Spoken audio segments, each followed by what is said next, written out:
it seems like you're just getting started because you have a new book out. Yeah. Called Wise Eyes that I read this year. And I guess you could say, what's your next move as far as like how you're thinking about things? Because you're working out, which you're always open and developing that.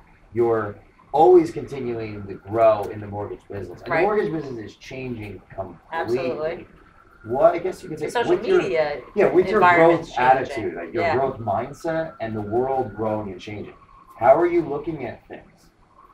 What is your view of I try, I always try to have like a 3 to 5 year business plan, but I legit am looking at like the 12 months in front of me. Okay, so you used to 3 to 5 years was the norm, like that. Yeah, you need to have a 3 to 5 year plan, but I think you need to have a 12-month plan. You need to have a 90-day plan. I mean, you need to know what your next move is. I know what I'm doing through the end of the year. Are things changing so fast that you have to shorten your plans?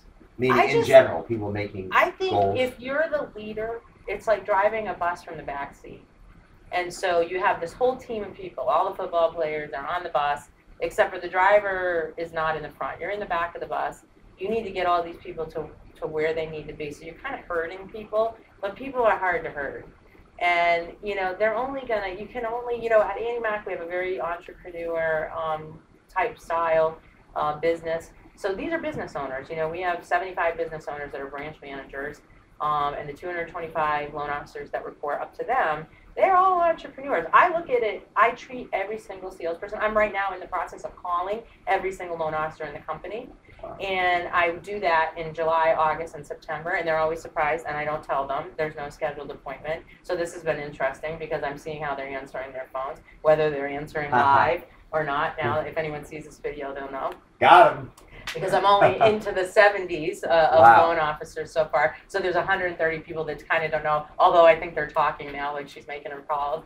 And yeah, I'm calling and I'm like, hey, it's Christine Beckwith. And they're like, oh, hi, and I work with them.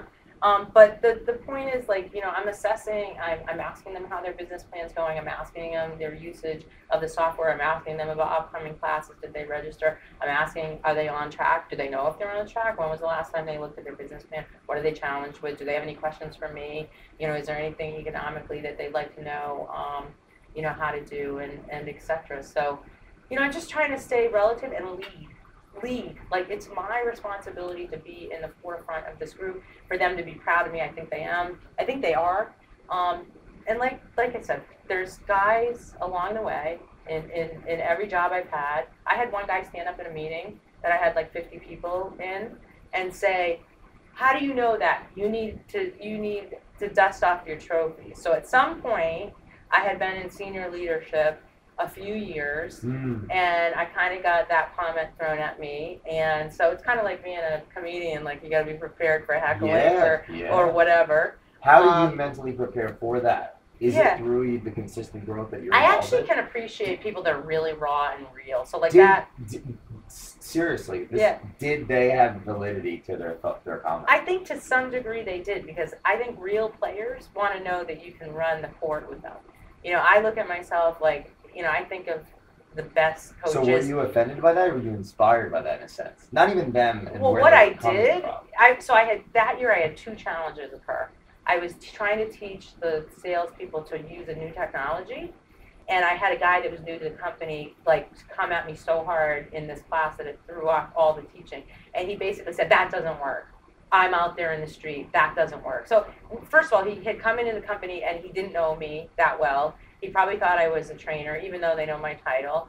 And people around him were like, shut up, dude. Like they're whispering to him, like, seriously, like, what's your problem? And I'm like, no, let him speak. Like, I'm not afraid of what he's got to say. And I said, okay, let's role play. I'm going to go out. You're going to be the broker. I'm going to sell my product. I'll be right back. And I left the room. And I shut the door. And I turned around. And a little part of me was shitting my pants because I was about to step up to the plate of his challenge. And yet inside I believed in what I was doing. Wow. And I just drew on that strength. And so I opened the door and I walked up to him, and now he was nervous because I had pulled that spotlight onto him. Wow. And I kind of flipped the script a little bit because he was coming at me. Now I was like, let's do this. Let's rock. You're going to be the broker. You're going to keep me out of this office. Give me your best objections. So in the context of that conversation, someone that's sitting in your classroom who's a loan officer, you're the trained loan officer. What you were saying was information on how to create a relationship with a real estate brokerage, how to have that conversation. Using our tools. Using your tools of your company. And he was saying, that's not going to work. That's not going to work. He was new to that. I'm out there. It doesn't work. And so you said, instead of just telling him to shut up. Like, yeah, I was trying to go over what to say. I got told to shut up in math class when I disagreed with the teacher. Yeah, the worst thing you can do. But a great teacher. Yeah. You said. I said, let me show you what I mean. Let me show you. So who taught you that? I'm curious. I don't know, but I just knew I needed to make him a believer or I was going to lose the whole room. And wow. so. All right, well, hold on. That's powerful. Think about it. That's so I knew true. I was going to walk away. One of us was going to close that deal. That's how I looked at it. I was either going to get closed on or I was going to close that conversation.